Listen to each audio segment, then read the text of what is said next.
Good evening and welcome. I'm Charles Waldheim, Chair of the Department of Landscape Architecture, and it's my pleasure to welcome you here this evening and to this weekend's event. I'd also like to welcome you to the school on behalf of our Dean, Mohsen Mustafavi. He sends his regards. He also would like for us to reference the show that you saw here on the ground floor of Gund Hall. This is our platform show. We do this once a year. It's accompanied by a catalog.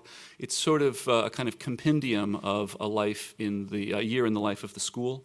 It represents work both from landscape architecture but also the other departments and programs across the school. So when you have a moment this evening and tomorrow, please take a look. In terms of landscape programming, for those of you who are here in Cambridge or here in the school, I just wanted to mention next Tuesday on the 27th, we have Catherine Mosbach as our Kylie lecturer this term.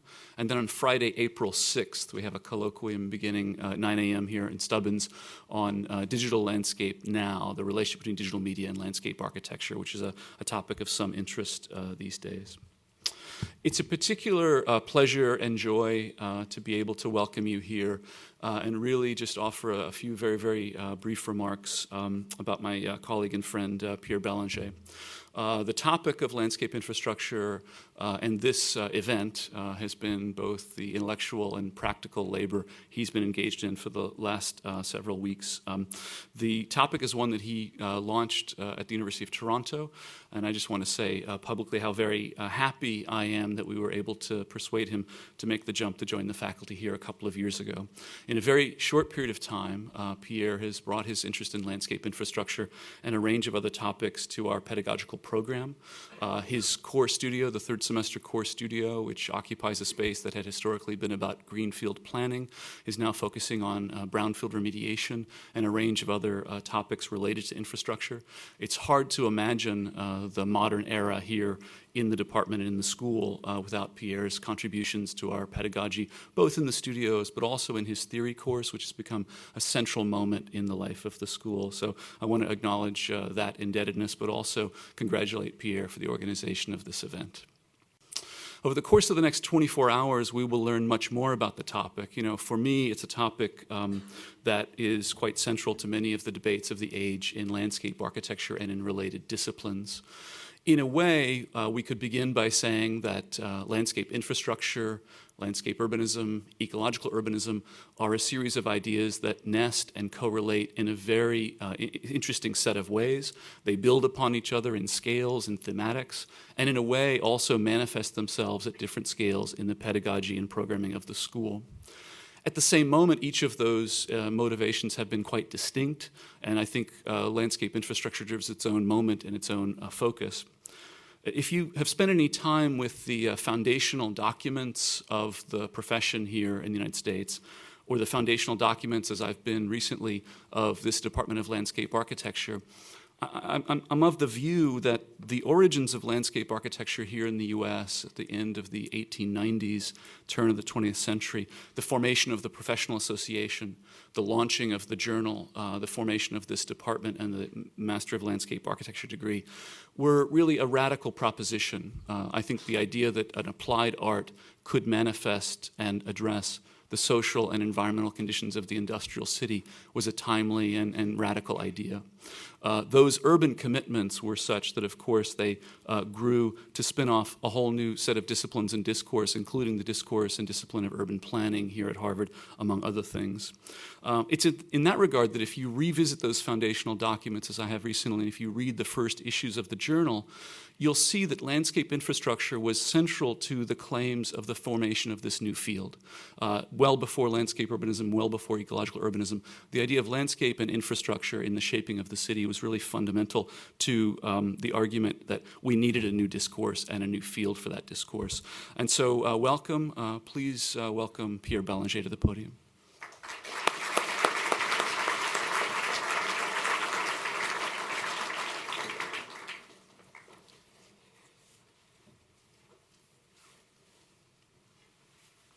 Welcome, and thank you very much for joining us on a night that I'm sure a lot of you would like to be having a really nice barbecue with friends and some cold beer.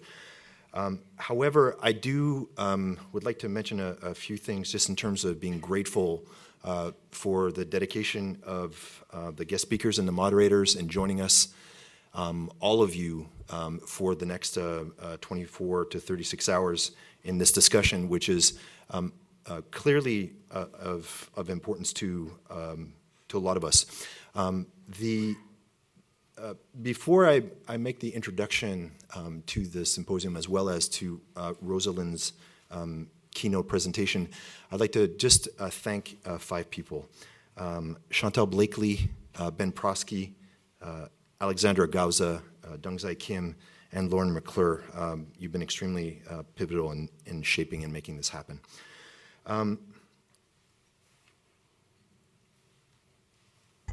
We're currently undertaking the symposium to explore the future of infrastructure itself, the glue of urbanization. And we're going to try to do this beyond the dogma of civil engineering and transportation planning. The presentations and panels discussions tomorrow will focus on responsive ways to address the predominant challenges that are facing urban economies today, which include climate dynamics, carbon and nitrogen wastes, population mobilities, and resource economies. These imperatives are inseparable, and this is a key aspect to the work that we're involved in. And they underpin the challenge of contemporary urbanization today. That puts us in a privileged position to be able to cut across a number of disciplines who have been predominant in shaping the discourse in the past. One thing we can posit is that as an outgrowth of the recovery of geography and the emergence of ecology over the past 2 decades, several new horizons have come into focus, positioning the field of landscape as both system and strategy for current infrastructural failures and spatial economic challenges. To substantiate this position and propose that potential, we're going to put into question the predominance of civil engineering on matters of infrastructure, who over the past 2 decades have built an unshakable case for new infrastructure and for rebuilding infrastructure. That's on a magnitude of $2.2 trillion worth of work required in the US alone over the past 5 years. And that premise of civil engineers and the American Society of Civil Engineers themselves is based on 5 ideas: federal funding, state planning, life cycling of infrastructure, sustainability and resilience, and the pricing of infrastructure. So if you can retain those 5 ideas over the next 24 to 36 hours, we're going to put those into question and to propose perhaps alternative ways in which we can think about those. I think it's important to understand also that the seemingly unbreakable bond between infrastructure, engineering, technology, that extends all the way to growth and economy is something that we have to rethink because it's seen as being unbreakable. And it is the economies of scale of civil engineering and industrial formats of engineering that have made this possible in the past. So in order to do this tomorrow, we'll develop a 3-staged argument, historically, semiotically, and strategically, by looking at the redefinition, the representation, and the rebuilding of infrastructure through contemporary scholarship, research, and practice. I think it's first important to understand, on the part of design disciplines, the supremacy of civil engineering and the hegemony of techno-economic thought in current urban discourses. When you compare the numbers of professionally registered designers, landscape architects, urban planners, they fail to compare to the 500,000 civil engineers and 500,000 construction managers that are essentially the true master builders and master planners of the 20th century. I think what's important, and unlike the position of engineers, is that there's a belief that it's not necessarily a matter of technology or a lack of solutions that we have, but rather a matter of reciprocity between notions of economy and ecology. And if we are to influence the design of the future infrastructure, there are four confluences that are worth noting from a point of view of geographic histories and historic ecologies that allow us to understand this link. As some evidence on the B side of your poster, your program, there's a series of infrastructural lifespans of different types of urban infrastructures that we've calculated to give you some background factual information.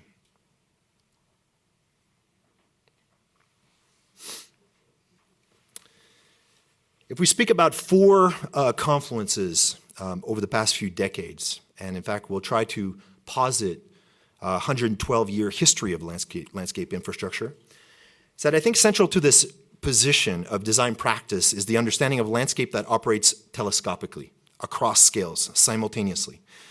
To this end, in an article titled Infrastructure and Modernity, Force, Time, and Social Organization in the History of Social Technical Systems, Paul Edwards from the University of Michigan, a media theorist and communications historian, states that multiscalar analysis requires an enormous depth of knowledge, more than can be expected of most individuals.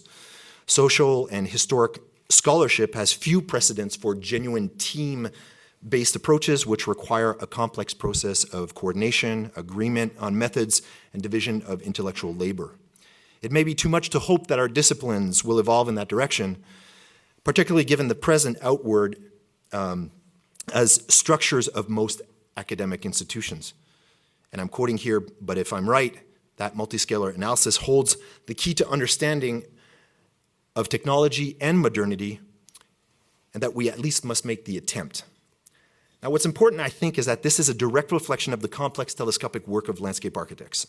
As a representation of the urgency of the strategy of landscape infrastructure, an outgrowth of urbanism, geography, and ecology, this symposium is really an attempt at sharing methods, models, and measures that operate across different scales, different disciplines, already available to us at different levels of implementation.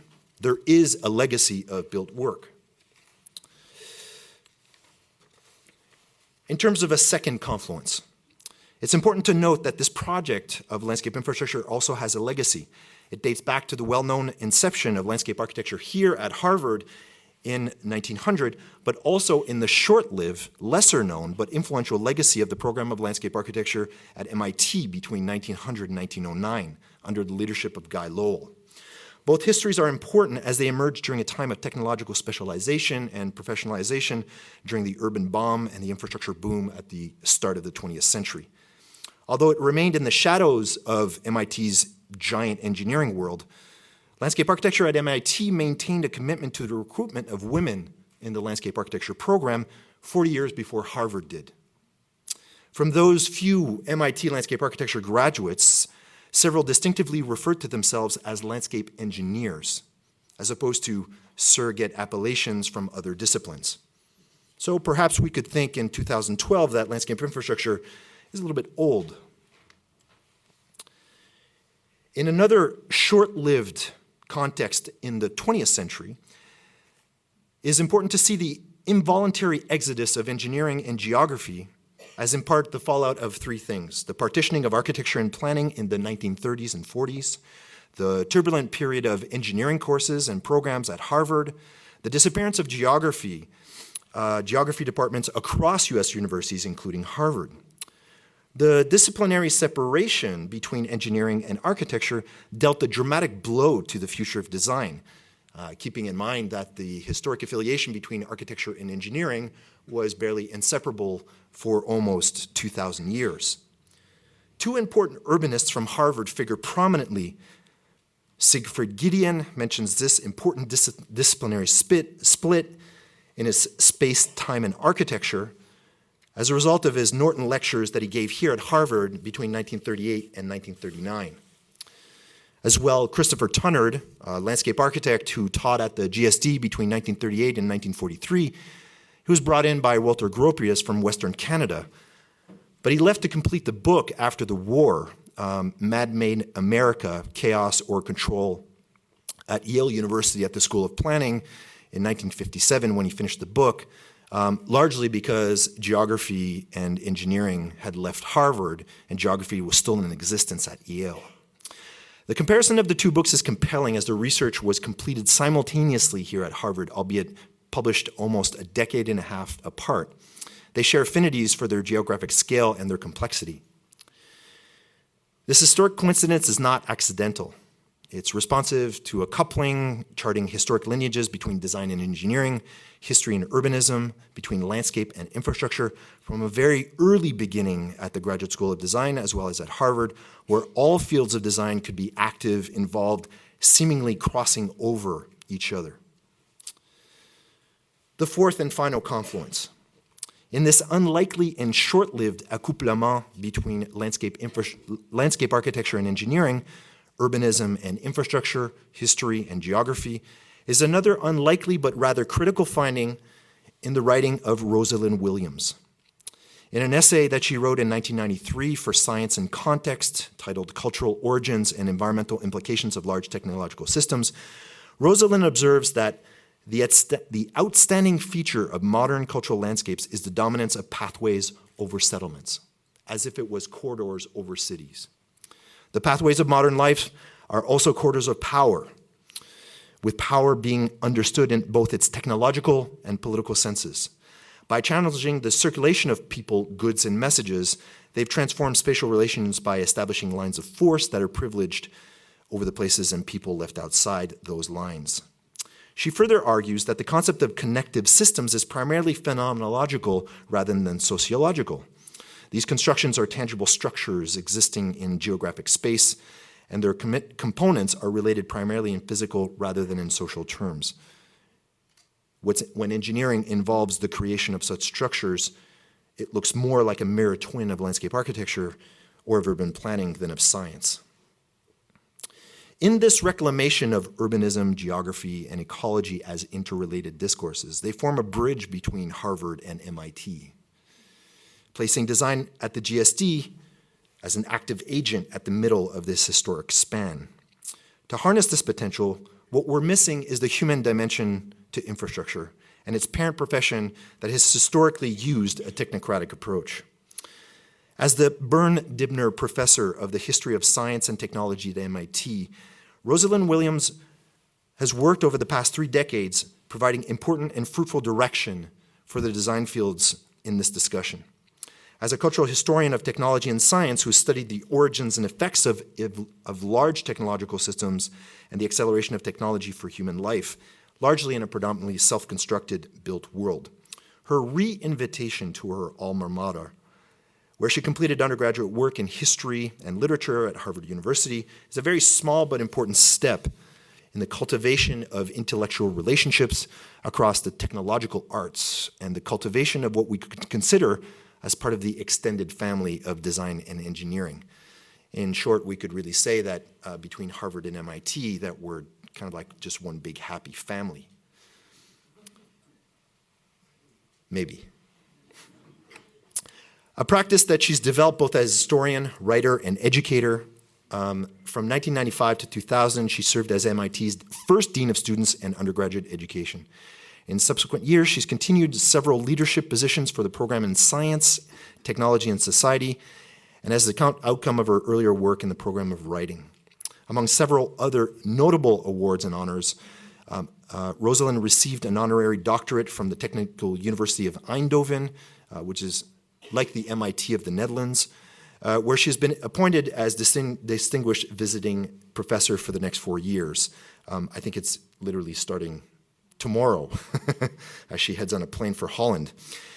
In her writing, the seeds of these relationships between design, ecology, and engineering have already in many ways been planted in a body of work that traverses the fields and territories of technology and history. Yes, also spans less conventional associations such as human history and health, fiction and nonfiction, chemistry and communications, across territories of family and society, art, architecture, undergrounds and urbanities, and yes, environment and engineering. Yet for all the physical proximity to the fields of engineering, technology, and science, she's also maintained a critical intellectual distance, holding a cultural, humanistic position that has informed a generation of historians and scientists through contemporary conscious. I would argue here that her work is of tremendous importance to us as urbanists, if we are to acknowledge that it is not we who influence the discourse on urbanization, but it's rather the silent majority of civil engineers that march on as the true master builders of the 20th century. Her lecture comes at an important time in convergence for the design and engineering disciplines. It relates to the emergence of ecology to other important cultural events of the day, whether or not it's the celebration of the 20th World Water Day yesterday, or even the 40th anniversary of Rachel Carlson's Silent Spring. They're important milestones to understand the current context. Rosalind Williams' professorship commemorates even Bernd Dibner, an industrialist, an electrical engineer, collector of books on science and technology, and who also wrote a short history of undersea telecommunications named the Atlantic Cable from the mid-19th century. These parallels and convergences reveal a different interpretation for history of science and technology through a systemic review of technological systems and reorientation towards infrastructure as agent and interface of urbanization. Through the lens of engineering, infrastructure emerges from a history of military practices across several urban civilizations that, through the eyes of Rosalind Williams, can be understood as the surface and body of a history that's best interpreted through flows, fluids, processes, and patterns. Waters, seas, subsurfaces, climates, atmospheres, all transcend her work from her first book, for example, Dream World's Mass Consumption in the late 19th century France. All the way to her second book, Notes on the Underground, an essay on technology, society, and the imagination, that was published in 1990 and republished again in 2008. That goes to the core of urbanization today and one of the most overlooked aspects of the constructed and literary world, that of underground urbanization. I mean, let's face it, the underground is the amalgamation of all the externalities of urbanization. Facadeless buildings, fluid wastes, waters, wires, that engineers seem to adore and everybody else seems to ignore. The underground is both a metaphor and measure of this alternative urbanization. Finally, her third book, The Cross-Cutting Retooling, a Historian Confronts Technological Change. Rosalind further examines the reflexive effects of technology in the culture of engineering at MIT as the Institute confronts the effects of an information age of which has been a prime generator. Through the lens of her grandfather, who was a chemical engineer and himself a professor at MIT, she recounts the trials and failures of thinking and making through technology as if a metaphor for the motivation of mind and hand, mens et manus, that drives the impulse of modernization at MIT as a research institution of labs, a think tank of makers. In this light, and finally, in her work, is a biographic reclamation of the externalities of urbanization and the exclusions of technological systems. Everything that 20th century engineering and urban design overlooked, to simply elicit a level of deeper intercommunication that may lead to softer, more intelligent ways of thinking and strategizing for the pace of urban change that's ahead. Her work is therefore social, spatial, systemic. She is a historian of invisible geographies.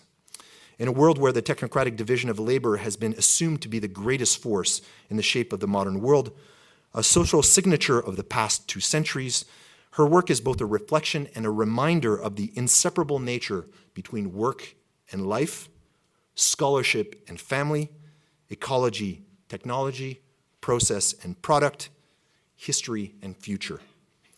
In a spin of Rosalind words, the infrastructure is simply us.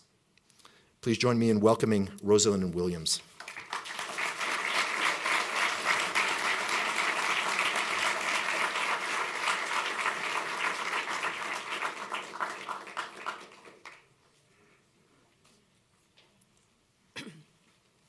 Pierre, that was so glowing. I do not recognize myself, and there is no way I can live up to that introduction. I feel like we might just go home, but but here I am. We'll get the beer later, the beer and the barbecue. Okay. While my slides are loading up. Let me just say, I'm not leaving for Eindhoven for 4 years. I'm going 1 week a year for 4 years. Okay, just so I'm not that easy to get rid of. Mostly what I'm going to talk about tonight is Robert Louis Stevenson, the writer, whose name you may know of, whose life and works give an excellent source of evidence and insight into modern infrastructure. But before I get started on Robert Louis Stevenson, I want to give a short introduction to the topic of infrastructure. Because I want to do this very briefly from 2 angles. First of all, as a word and concept, and second of all, as historians of technology have dealt with this topic. Excuse me.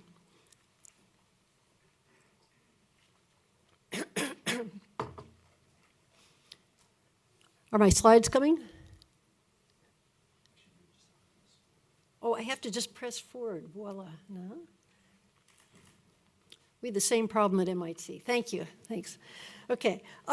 So I went to the dictionary. I assumed that infrastructure it was an old word and that everybody else besides me understood what it meant. But this turned out not to be the case.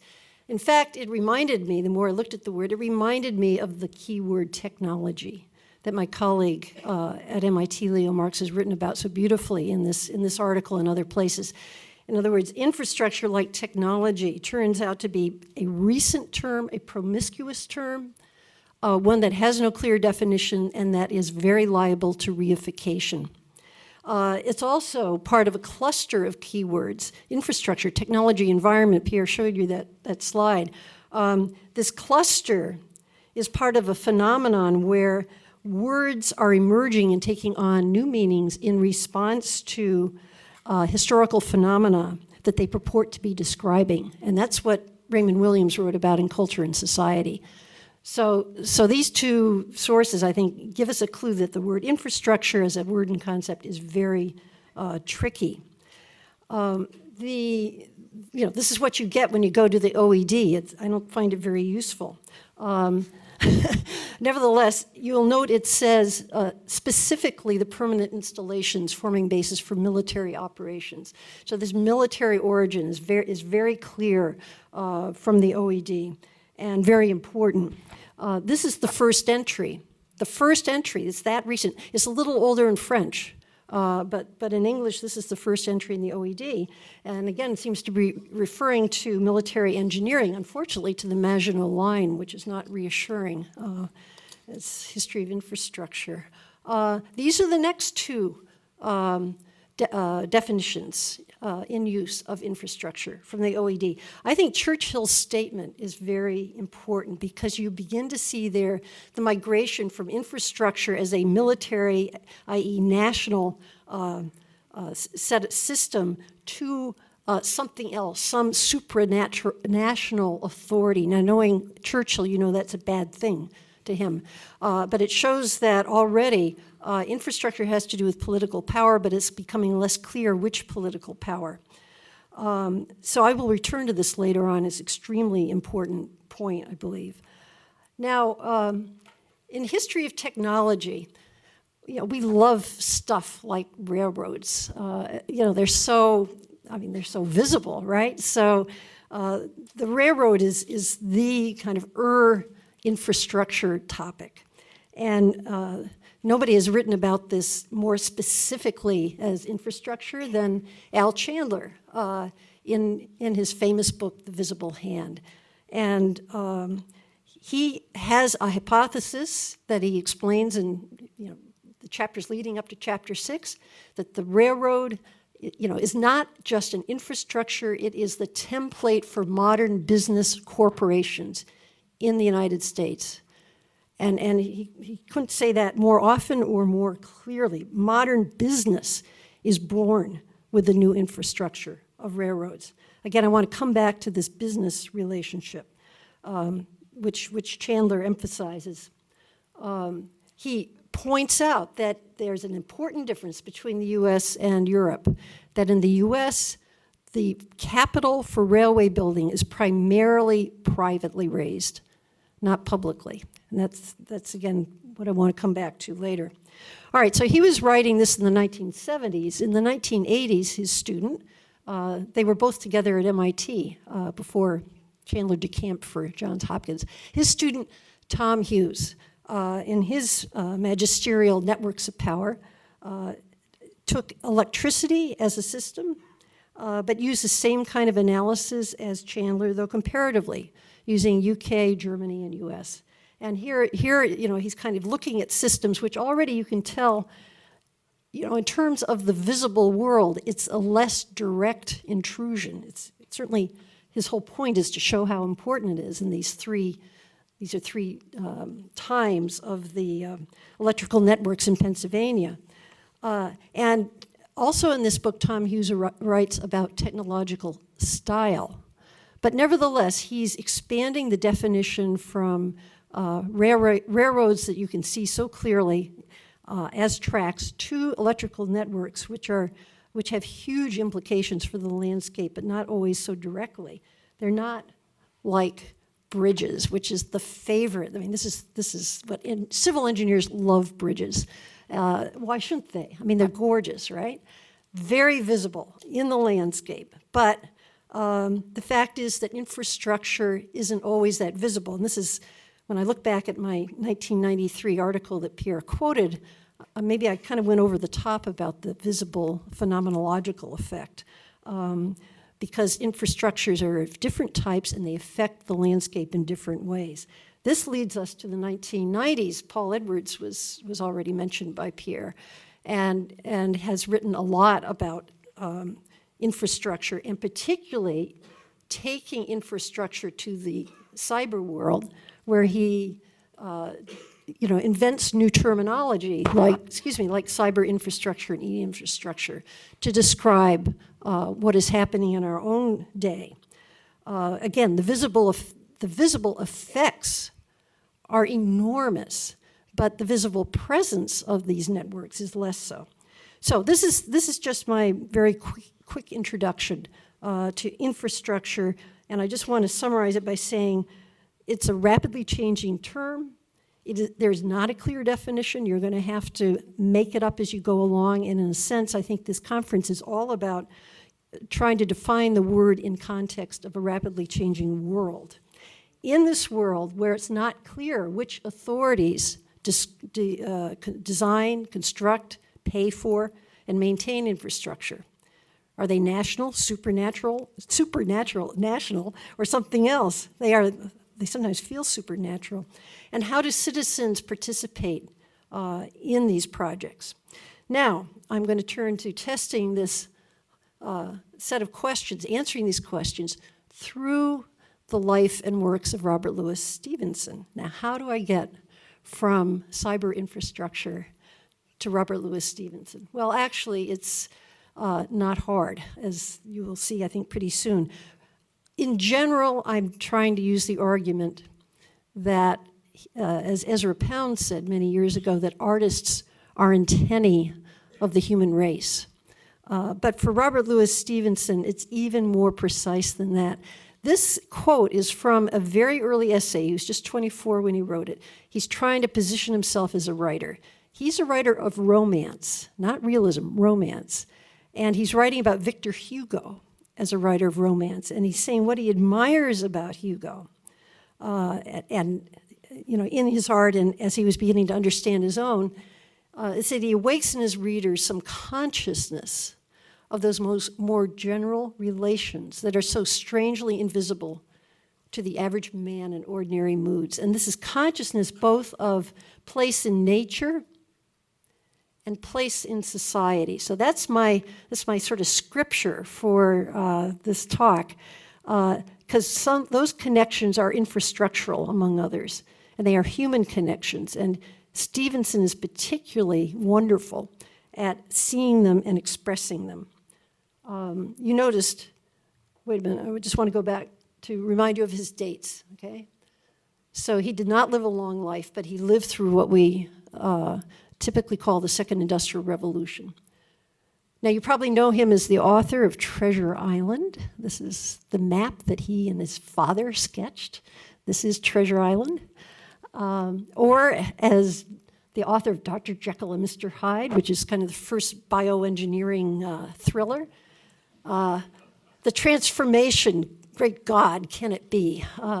These are great books. He is not a boy's story writer. He has been rediscovered by postmodernists who adore him, both as a writer and also he's a theorist of romance and of literature.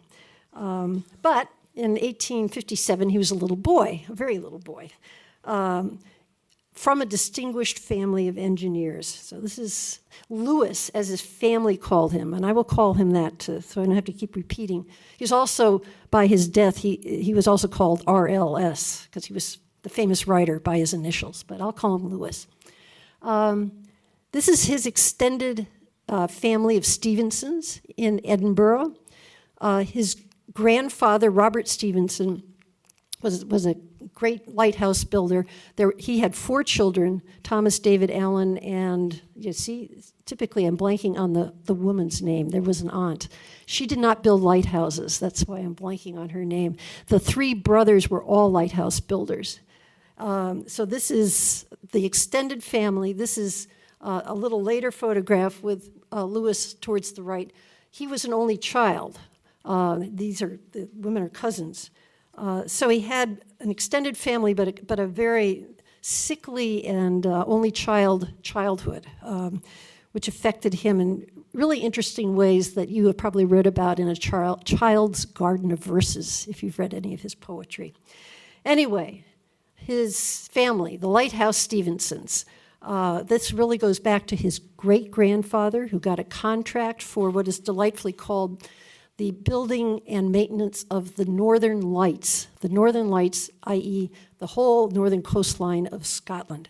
And that started the family business. It wasn't just lighthouse building, it was also infrastructure of harbors, ports, bridges, waterways of all kinds. But the lighthouses were the showpieces. Let's see if I can get this thing working. Bell Rock, which you're going to see in a minute, is off the coast of Scotland on the North Sea near Edinburgh. Skerryvore is over here on the west coast. There are others around the north. You can imagine building lighthouses in the seas of that area. Tricky business, to put it mildly. This is Bell Rock, which the grandfather, Robert Stevenson, designed and built. This is a more romantic view of it, appropriately romantic. Sir Walter Scott went along on some of the inspection tours that the Stevenson family undertook every summer. And because somehow Stevenson had the sense that Scott would appreciate the romance of engineering, which indeed he did. He took notes and used them in one of his later novels. This is Skerryvore, okay, on the west coast. You can still see these. Now, I'm about to make an important point, which is that lighthouse building took the Stevensons to parts of Scotland that most lowlanders from Edinburgh never saw, and put them into intimate contact with the Highlanders, who worked with them as laborers and foremen and lighthouse keepers. Robert Stevenson sometimes had to prevent their being kidnapped by press gangs that were out to get them for the British Navy. It was rough business, but the Stevenson family developed a respect for these people who, again, in most lowlanders' lives were just entirely absent. Yet there is a fundamental tension between the engineers' desire to construct lighthouses and the Highlanders' wariness of them. From a conventional point of view, what could be wrong with a lighthouse saving lives and goods? But in the Highlands, among the local population, were a lot of wreckers. And they waited for storms to drive vessels on shore where they could loot them. And this was an important source of income for the Highlanders. It's one reason why an intermittent light is very important in lighthouse building, because a single light might be a false light put on the shore to attract a ship and make it wreck. One of the stories that Thomas Stevenson, Lewis's father, told about his father was how they were taking a lighthouse tour. This was the grandfather, Robert Stevenson. When a storm arose, The ship was too close to the island. It looked like it was going to go on to the rocks. The ship's captain, they were huts on the island, but nobody there. But the ship's captain then sent out a distress signal, and all of a sudden people started appearing, watching the ship just get closer and closer to the rocks. Not a hand was raised, I'm quoting Thomas now. All callously awaited the harvest of the sea. Their children stood by and waited also. To the end of his life, my father remembered the amphitheater of placid spectators on the beach. And with a special and natural animosity, he remembered the boys of his own age. This is a very important point because for Highlanders, this infrastructure was not desired. It was another way to push them out of where they lived. It projected the power of the state and commerce at the expense of the livelihood of local populations. As far as they were concerned, it was another form of clearances. Now, the Stevenson family did not, of course, appreciate that, but they understood it. They knew about it. And this consciousness of more general relations that I quoted of Stevenson, that's an example of it. Now, he got more professional education in engineering. He went to the University of Edinburgh and majored, as we would now say, in engineering. He's one of the first students to do that. He entered at just the age of 18. One of his favorite professors was Fleming Jenkin, who specialized in underseas cable laying for telegraphs, especially in the Mediterranean. Jenkin worked closely with William Thomson, later Lord Kelvin, and together devised methods of machines to convert the electrical impulses in the cables. So in this case, so they're printed out on this gadget, the siphon recorder that Jenkins is operating there. And they became, by the way, Thomson and Jenkins became very, very, very wealthy off of their business as consulting engineers to the submarine telegraph industry. So Lewis did his studies in the winter. He did these internships, we would now call them, in the summer with his family, going around northern Scotland, checking the lighthouse construction, port constructions projects that were going on. He loved it. He just loved getting in the out of doors. He thought engineering was the most romantic profession he could imagine. But the problem with the profession was, he said, it takes the would-be engineer to water, wild islands, open air, and then, he says, it carries him back and shuts him in an office. And he said it takes a very bold youth who can put up with the office part of engineering in order to get the rest. He himself could not make that balance. He wrote a thesis on a new form of intermittent light for engineering, for lighthouse beacons. Jenkins was on the committee. He praised it highly, but he dropped out of engineering after graduation. He just had to confess to his father that he had no interest whatsoever in pursuing this profession. He wanted to be a writer. This led to terrible fights. He studied law for a while as a compromise, but it didn't work. He was going to be a writer. But there's lasting effect on Stevenson as a writer of his engineering education. And for one thing, he wrote a biography of Jenkins after Jenkins' early death. He wrote a biography of his own engineering family. Wonderful stuff to read. Even more important, he, in his literary theory, understood writing, especially writing romance, as a form of what we would now call science-based engineering. In the book I'm writing, that I have written about all this, there's a whole chapter on this. It's so elegant, but I can't go into it here now. All I can do is tell you that he would, in his later years, he wrote quite a few poems making the analogy between the writer as shedding light into the world like an engineer, like a lighthouse engineer. This particular poem, it's the year of his father's death, 1887. And he's writing to his father, and you can see the beginning of the poem. Peace and her huge invasion to these shores puts daily home. Innumerable sails dawn on the far horizon, and draw near, innumerable loves, uncounted hopes, to our wild coast not darkling now, approach. And it goes on to honor his father and to try to say, basically, I've tried to be a good son and to build lighthouses in my own way. I think it's a wonderful way to describe the soft imperialism of lighthouse building and other such impressive feats of civil engineering that are, that make possible, that are our infrastructure. It's intended to bring peace, love, hope, but it is an invasion, or can be felt as an invasion. All right, back to Stevenson's decision to be a writer. Well, what's he going to write about? There's a whole world out there. This is the Jubilee Atlas of 1887, celebrating Victoria's 50th year on the throne. I just point out to you all the infrastructure that's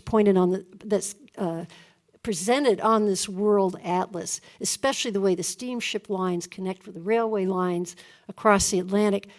This is the world that Stevenson is entering into, but he does something entirely different for his first book with infrastructure. He repurposes it. Let me just back up a little and mention that his first published essay, when he's 24 years old, is called Roads. Roads. And basically, it's a young man's happiness to be out on the road, walking somewhere.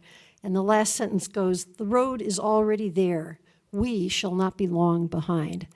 So already he's looking for what we would now call travel for his topic. But he wanted something more exciting than roads. So he decided to go on a trip with a friend of his, a young man, his age, and they decided to use the infrastructure of canals and rivers in Northern Europe for a paddling holiday with this Rob Roy canoe. They use the word canoe. It's much like a kayak, okay? This is a great invention of the 1860s, an invention of a Scotsman who came to the US, saw Native American canoes, liked the design, went back home, and designed a new kind of vessel that could be, it's like a bicycle for the water. It's one person, you can pick it up, you can put it down. It's a lovely design. There's even a sail that goes on it to help you get power when you need it. But it's great for a young man, or two young men in this case, to go paddling around the infrastructure of Northern Europe. So they put in, this is where they put in Antwerp. I'll show you some of the maps. I mean, basically, Antwerp isn't on the map, but it's up above Boom there, okay?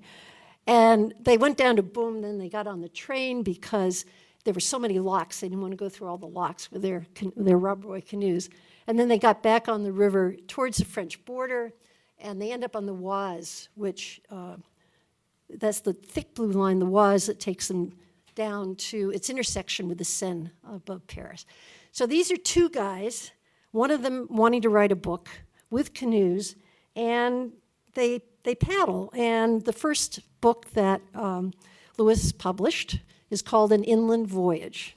And this is in 1878, and he found his topic by using the infrastructure in a way for which it was not intended. But it's the beginning of a lot of recreational use. And of course, today, these same waterways are hugely used by vacationers, especially with barges, less often with kayaks or canoes.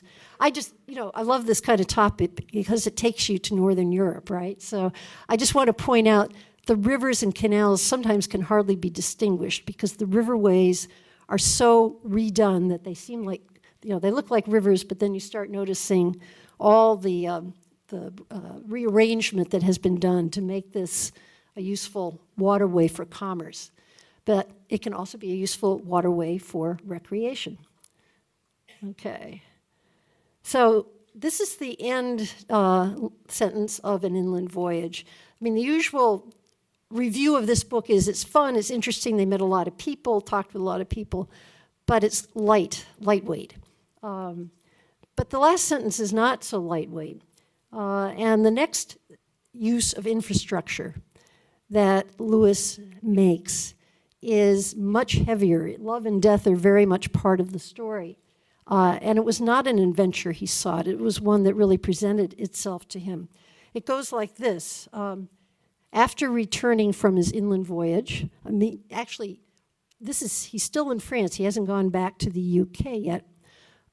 He spent some time in the artist colony of Barbizon, and there met Fanny van de Grift Osborne, who was an American woman, 10 years older than he, 2 surviving children. One had just died in Paris in an unhappy marriage, and she was trying to collect herself, get herself together after the unhappiness of her marriage, the death of her child. She was at Barbizon. They became lovers, but she, after some months, returned to the Bay Area. And there she was, and Louis was very lonely. He got a letter from her. We don't know what the letter said, but the letter basically was frightening enough to him that he decided to go after her, to travel from the UK to San Francisco. This is 6,000 miles. It took him more or less 3 weeks. That's about the pace that Phileas Fogg had in going around the world in 80 days. This was not that unusual. He kept a journal, but not to write a book. It was published, but part of it highly expurgated during his life, and another part of it, the steamship part, only after his death, because it was regarded as so sordid. It out-Zola'd Zola, is the way he put it. This is the vessel that he went on. This is the sister ship, actually, but it's the same type of vessel. These were immigrant steamers. This one goes from the Clyde to Sandy Hook, Long Island. He was not in steerage. He was in second class, but second class was still very low rent, and it was placed between 2 steerage compartments. The first class people were completely different part of the vessel. So this, again, is an example of how infrastructure works when you're on it. And in this case, yeah, it's sort of a choice, but he felt compelled to go to California. He said it was sharing the sufferings of the less fortunate for 10 days. That's how long the voyage was. He said it was 10 days. We were in one small iron country on the deep. And he learned, he said, first of all, that this epic of self-help and immigration is, well, I could think of a word. I'll just say it was nonsense. Is absolutely not true. The people who were on the vessel were not making their fortunes. They were older, they had seen better days, or they were just young people who had not been able to find a place in life. A lot of broken, sad people. He said, emigration sounds great if you hear about it, but on this ship, he appreciated it was not something to be sought after. It was a source of tragedy, as was the economic downturn of the 1870s that had forced so many people to emigrate. Then when he got to New York, he had to change to the railway. Chandler, in his book about infrastructure, makes a lot about the connections of the steamship lines and the railway systems. And they were supposed to be integrally connected. Well, it was one of the most miserable connections that Stevenson had ever experienced. This is just literature about the transcontinental railway that was. He's leaving now in 1879, so it's in there, but new lines are being built all the time.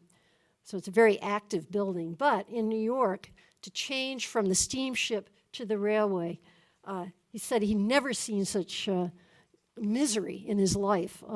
It was raining. There wasn't space for any. The children were crying. Families were separated. It was just, they're cold, wet, weary, and subjected to, complete mismanagement. If the railway company cared, but then it does not, or I should address the wind. Next time you're in an airport, think about this. Okay. Actually, that sentence was omitted from the published version, even though it was published after his death, because the whole description of the journey was just, people were worried, his publisher was worried about what the corporations would think when he slammed them in print so fiercely. So Stevenson almost died on the cross-country trip. He couldn't sit down, he couldn't sleep. The railway cars were very hot. You could get off to buy food, but sometimes they didn't leave enough time, so he was hungry. He was already extremely sickly, and this really pushed him over the edge. He started having lung hemorrhages once he arrived in California. He was just in a stupor, yet he noticed that he could hear people talking. And the talk in the train was all about new opportunities. You know, they were still hoping that the train was going to take them further west. And hope was out there. But then he noticed there were all these other railways coming east, carrying people from Asia. And he said it was like, you know, two waves meeting in the middle of the United States, from east, from west. There was, you know, both sides were looking for El Dorado. And, you know, not finding it. On this trip, Stevenson, he titled the book An Amateur Immigrant, but he really ceased to be an amateur. He began to identify with people who were using these systems, who were forced onto them through economic downturn, through lack of opportunity, through whatever motives for migration that they just felt they had to obey. He himself had a somewhat happier ending. He got to California. Fanny finally divorced her husband. He finally married her. They honeymooned in Silverado in Sonoma County, which is not a bad place to honeymoon. They settled in, this is just, you know, this is what I just said, that he decided that this was a turning point in his life. He was done with travel, okay? He cares about people. Not the picturesque, but people. So he and Fanny settled in southern England. He reconciled with his father. This is where he wrote Treasure Island and Jekyll and Hyde. His health was still poor, however, but he got a lot of writing done. This is by John Singer Sargent. This is Fanny, okay? This is this wonderful Sargent portrait where Lewis is just sort of walking out of the frame, where on the right, that's Fanny, kind of in a costume. She's a very theatrical person. She is Lewis's Yoko Ono to John Lennon. Okay, you know, nobody else, very few others like her, but obviously there was something there. Anyway, so they returned to the United States because of his poor health, going to Saranac Lake, because cold weather was supposed to be good for the lungs. And cold weather in Saranac Lake in most winters in the Adirondacks, it's well below zero. So as you can imagine, at that point, when a publisher came to him and suggested that Lewis could write a series of letters from the South Seas, if he would go there and travel on a yacht and just write home, you know, he took the offer. He took the offer.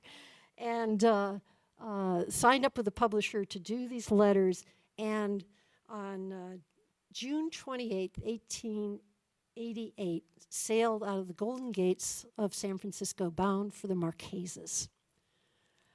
So this is the third chapter in his story of infrastructure adventures, the first being the canals of Northern Europe, the second being the cross-continental, transatlantic and transcontinental journey. And now in the South Seas, he sees something quite remarkable. It's just a world where figure and ground are reversed. The ground is now water.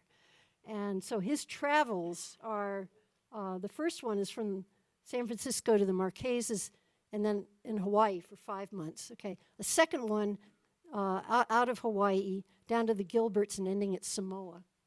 And then a third set of travels on the Janet Nickel. Where'd my beamer go? Anyway, this all took place in about 2.5 years. And these for Lewis were this is a new world for him. He said he finally got beyond the reach of the Greeks and Romans. This is a picture of him and the then king of Hawaii. During that 5-month interval in Hawaii, he hated Hawaii. It was on the systems. It was on the networks. He hated it. You know, the phone was always ringing. People had heard of him. You know, they kept knocking at the door. And worst of all, he felt that what he called God's sweetest works, the Polynesians, were clearly being decimated by God's vilest creations, the white Westerners. I mean, he could see the American takeover coming. He began to side with the Polynesians and to get a sense of the despair of the loss of their whole civilization because of the invasion of European ways. This is the Equator, the vessel that he took out of Hawaii, the one where eventually, after stopping in the Gilberts, they ended up in Samoa. This is Apia. This is the really only, quote, city in Samoa at the time when Stevenson arrived. It's on the island of Upolu, the second largest island in the group. They were being fought over, the Samoan Islands, by Germany, Britain, and the United States. And all three had ships, warships in the harbor. All three were creating troubles with Samoan factions who sided up with different groups of them, more or less being corrupted by the powers the colonial powers that were trying to manipulate their native quarrels. But it was hugely profitable. Copra was the big product. Coconut palms was the big crop.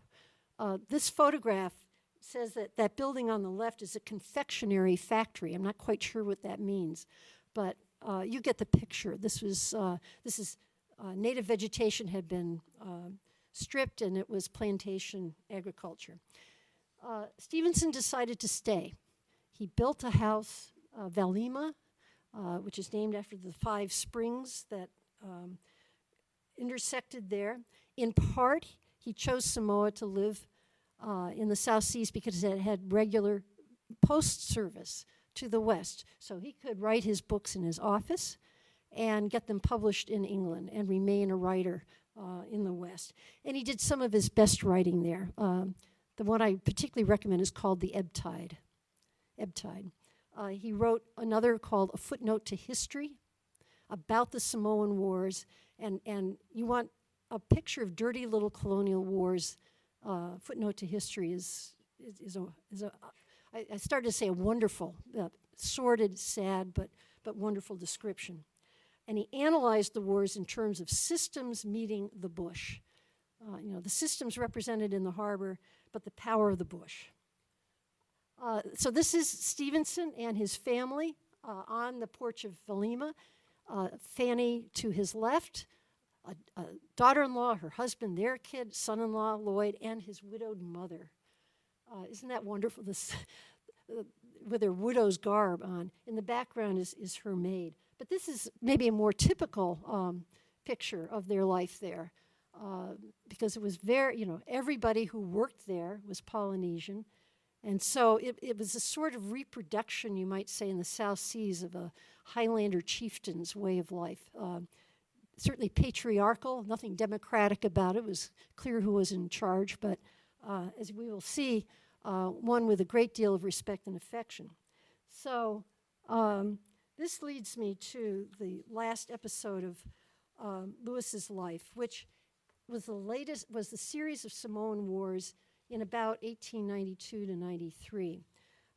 The main native chieftain, Matafa, was imprisoned by the Germans, and his other chieftains, in a sort of feudal system, went to jail with Matafa.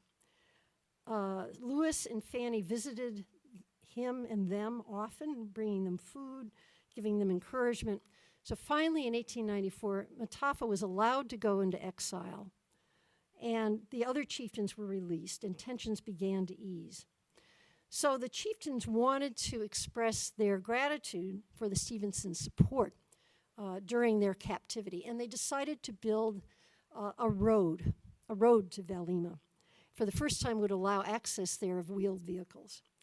So despite the traditions of contempt for manual labor, the chiefs recruited young men and gave them food and tools, and they built a road that in English translation would be called the Road of Loving Hearts, or the Road of Gratitude. And they put up a sign when it was completed, a sign in Samoan expressing their great love of Tusitala, for his loving care of us in our distress. Tusitala was their name for Stevenson. It's usually translated storyteller, but Stevenson himself said a more accurate translation would be Chief Information Officer. So actually a year after this, they arranged a very similar feast. So it was October 1894. They arranged a feast for the 18 chiefs and guests to thank them for this gift of the road. And there were many speeches, a lot of drinking, a lot of eating. When Lewis spoke, he spoke in English. He knew some Samoan, but this was too important. He wanted to make it right. He wanted to use the cadences in English of what he had learned in Samoan. His stepson, Lloyd, translated for him because Lloyd was fluent. So Stevenson explained to his guests that he had first thought about not accepting the gift, but then he decided he would because he thought that the lesson of the road might be more useful to Samoa than 1,000 breadfruit trees. And he said, as long as my life is spared, that road will spread the lesson of roads. And the lesson, he said, is the following. There's only one way to defend Samoa. It is to make, and see, I think I have a quote here. Well, okay, this says more or less the same thing, that a road collects traffic. It guides people. It takes people somewhere. And so this road is something that is going to affect people after our death because it will continue to have this effect. I think it's a wonderful statement of road design, right? He said, the only way to protect Samoa is to make roads and gardens and care for your trees and sell the produce wisely. In a word, occupy and use your country. If you don't, others will. First stage of the occupation movement. He warned what would happen if the land were left unoccupied. He said, I have seen that in Scotland. And what happened in Scotland is there were fine people there, he told the Samoans, but they left the land empty and now it is full of sheep. In the same way, he said in Hawaii, you can sail for miles on a desolate coast. You only see the white men's sugar fields. So he said to the chiefs, the true champions of Samoa would not be the fighters, but the ones who make roads, who plant food, who gather harvest. Because all things in a country hang together like the links of an anchored cable, one by another, but the anchor itself is industry. This is 20 years after he wrote his first essay on roads. He sees them very differently. He learned through life experience. He doesn't see a road just as taking you somewhere out away from home. He sees it as creating a home. He died a month later in early December, very suddenly from a cerebral hemorrhage. The chiefs again gathered and cut a trail to the top of the mountain behind Velima, where Lewis had said he wanted to be buried, and dug his grave and later built a tomb modeled after the burial place of a Samoan chief. So I'm going to end my story of Robert Louis Stevenson there, but I want to very quickly summarize some lessons of the road as I see them. First lesson is there's no such thing as good or bad infrastructure. This is a play on Mel Cransberg, really one of the founding fathers of the history of technology, who said this about technology. He not only said it, he said it's Cransberg's first law. Technology is neither good nor bad, nor is it neutral. The same thing for infrastructure. There's no single judgment. It's so contextual how infrastructure affects people, especially if we disaggregate the many meanings of the word, beginning with land and water. You know, they're very different things. I will just point out that Stevenson favors infrastructure that promotes settlement, not mobility. This is by no means a universal principle. A lot of people think mobility is the greatest thing since sliced bread, as they say. He's not so sure. And I'm just saying, I think we have to think about that. And most of all, pay attention to the lived experience of the people who are going to be most affected.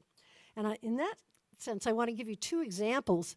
Today, you've read the Globe. This is the 100th anniversary of the opening of the Red Line between Harvard Square and Park Street. Today.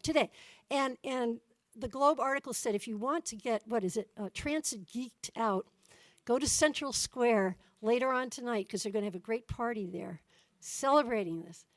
So this is the pamphlet that was given out at the event, at the opening, 100 years ago today. To save time is to lengthen life. And look at this. It goes into all the trade-offs of if you save this many hours a day, what it costs, and it gives a street railway investment for each and every house in Cambridge, $1,400. No community in the world, I'm quoting, has an equal investment per inhabitant or an equal investment per dollar of wealth. They were proud of investments back in those days, 100 years ago. These are the other two parts of the pamphlet. Anyway, this is well worth blowing up and looking at in more care. But okay, so that's 100 years ago. 50 years ago, this is my home now, Newton Corner. Exit 17 of the Mass Pike is how you know it, because when my great-grandfather, architect, yes, moved there from Wales, it was a village, and there was a train track, but it was down, it was small. This started happening, I don't know if it's 50 years to the day, but it's pretty darn close, in 1962. Newton Corner, this is the huge invasion of peace. And my grandmother would weep. You know, she literally weep because this was her home village and it was just leveled, okay? These are just other examples. I mean, think of this next time you go through exit 17. Now, the interesting thing is very shortly thereafter, I think, that road could not have happened. There was too much resistance. But 62, 63, it was still possible. And I just call your attention to the need for an engineering education that allows engineers to imagine that people might not want their engineering. This was not the case with the interstate highway engineers, who are the ones who were designing this road. And this is a wonderful article by Seeley and Rose on engineers they were utterly unprepared for resistance in this way. So a lot of the emphasis here today and tomorrow is going to be on engineers and designers working together. So let me just, again, a very few final remarks. This interdisciplinarity is hard but necessary. Interprofessionalism is even harder but also necessary in the sense that, you know, an engineer has different education, licensing, goals, measures. But it has to be done. This is the current mission statement of the Department of Civil and Environmental Engineering. That environmental was added in 1992. It's one of the oldest departments at MIT, but the name has kept changing. So you see the mission takes, mentions infrastructure, but also societal and environmental health. And here's a very interesting statement that follows, that of course we recognize we need broader perspectives, but we strongly believe that this can best be achieved at MIT through partnerships with other academic and research units. For example, economics, public policy, urban planning, political science. What they are saying is we are not going to hire them. We're not going to use our slots. I mean, that's what they're really saying. It's great if you guys in your departments do it, but we're not going to use our slots for these people. And I suspect every department has a similar sense, like there's a boundary within which we'll hire, but not beyond. This is a fact of life in the academy, okay? And you need to think about it as much as the engineers have to think about it. I honestly think the challenge is not so much having designers work with engineers. You can end up squabbling about market share, but if you can avoid that, I think it's pretty, possible to connect designers and engineers as long as you're working together on a project. That's the only way it's going to happen. It will never be in terms of meetings where you're just sort of talking about generalities. You've got to be working together. So to conclude with Stevenson's, I think, final lessons of the road about working together. Professionals must work together, but there are two other dimensions that they must take into account. First is the civic social dimension. Who are we the people? Who are we the people for whom the infrastructure is going to be a lived experience? And again, the only way to find that out is through projects, getting out of the university, getting into the highlands, getting into the bush, getting into Newton Corner even. So that's one dimension. The other dimension that Stevenson also recognized is that of power. Who's paying for the projects? You know, where is this coming from? Who's in charge? I think in the United States today, as Pierre's slides showed us, I mean, there's great sense of anguish about the lack of public support for infrastructure. Government austerity means it's not happening, not even basic maintenance, much less new projects. I mean, what's most decaying about American infrastructure is the lack of democratic support. It's kind of like the broken windows syndrome, not on a local scale, but nationally. But this is a very US perspective, and even in the US, I will remind you of what Chandler said. Most of the support for infrastructure, he's saying, especially railroads, but other forms, you know, only 20% came from public sources. So in the United States, if we're just looking at public support, we're missing a lot of the history. And I don't know the answer in terms of what kinds of capitalism can work for this and what kind of pricing models can work. But you know, that's where the real design challenge is. If you want a strategic design issue for the future, that's it. Thank you.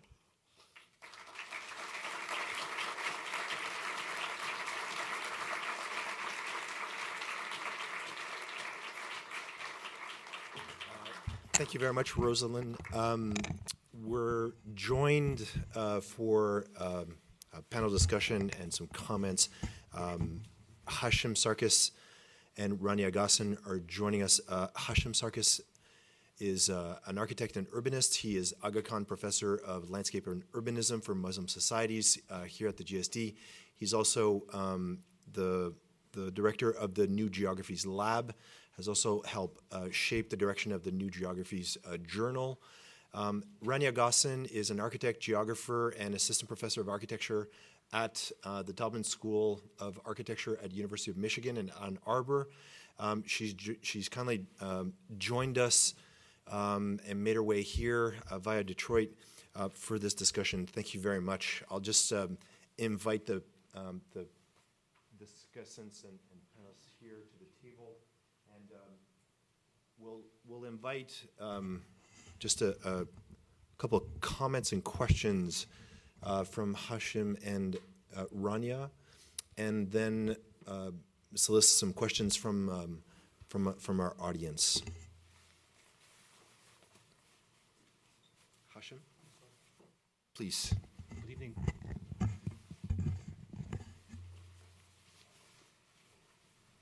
I would like to thank Pierre for many things, but mostly for making me read your work. I have spent a few hours with some of your writings and books over the past 2 weeks, and I think it was Marcel Proust who said that we are friends with those who are at the same level of confusion as we are. I will never claim to be your friend, especially after the level of lucidity and clarity with which you presented some of the ideas today. There were several moments of epiphany today, but for me, the moment where you said that the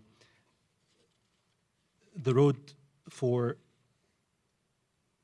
Lewis, should we call him? Yes. The road for Lewis was more importantly about people. And it is about people that I want to focus today in relationship to infrastructure, but also about two people who I think are at the same level of confusion as each other. Namely, two people obsessed with the road, like you, and maybe like me, and like Robert Louis Stevenson, who are Jack Kerouac and Kevin Lynch. It's an odd couple. Not so odd. For one thing, the book, The Image of the City and View from the Road were published a year apart, and I believe written around the same time. For another, they both were avid travelers before they wrote those books. And we know that Kerouac was a sailor and dabbled with engineering a little bit. But also, Kerouac, we think, didn't know how to drive. So he was a passenger more than the driver. And the road that he traveled would not be the same road as Lynch was interested in. But Kerouac's encounters with people along the road are very important for me, not because of the way that he helps us understand the other, but because of the way that they are quite distinct from those of Kevin Lynch, which I still think today are quite unique and need to be revisited. And both of them are, there's a bit of Louis in each one of them, so forgive me a little bit as I sort of refer to some of your tropes as I try to elucidate these two road characters. Kerouac, we know, went around with Neil Cassidy and traveled across America at different stages, but recounted it all in one account on the road, or sort of compacted it in one. But what is impressive about his encounters with others along the street is along the road, and the road was the surface road. It was not the elevated highway. So you can slip out and in on that road all the time. There were no sectional differences between the road and the landscape on which he traversed most of the time. Is that every time he encountered someone else, this someone else did not speak for themselves. It had to be him who spoke for them. And in that kind of encounter, there's obviously this kind of project of colonialism that we can now project onto him. But irrespective of that, he becomes the Mexican farmers so that he can speak for them. When he goes into the cities, he becomes, at night especially, the rabid Arab traveling, knocking down shops and getting drunk and all of that. As an Arab, I can say that. So there's something about the road in Kerouac that actually makes him absorb the other and become the other person. So his relationship with people is on the road quite troubled by that. I'll come back to that when I describe the distinction between him and Lynch. And I think Lynch is more of a Louis than Kerouac. Lynch traveled quite a bit, and I know from someone who knows someone who traveled with him that after leaving the office of Frank Lloyd Wright, and after spending a few years at Yale, no, it was the reverse, he decided to let it all go and rented a black hearse with a friend of his. And they traveled across the United States on the same road as Kerouac and went to Mexico. And in Mexico, they attended this conference on urban planning where they got bored in the conference and ran into Leon Trotsky and took him around in the hearse. So it was kind of a premonition for things to come. But upon his return, and the institutional history of Lynch at MIT is all too well known, but upon his return and writing the book, The Image of the City, he was also working in parallel on The View from the Road, which was an equally important book for him.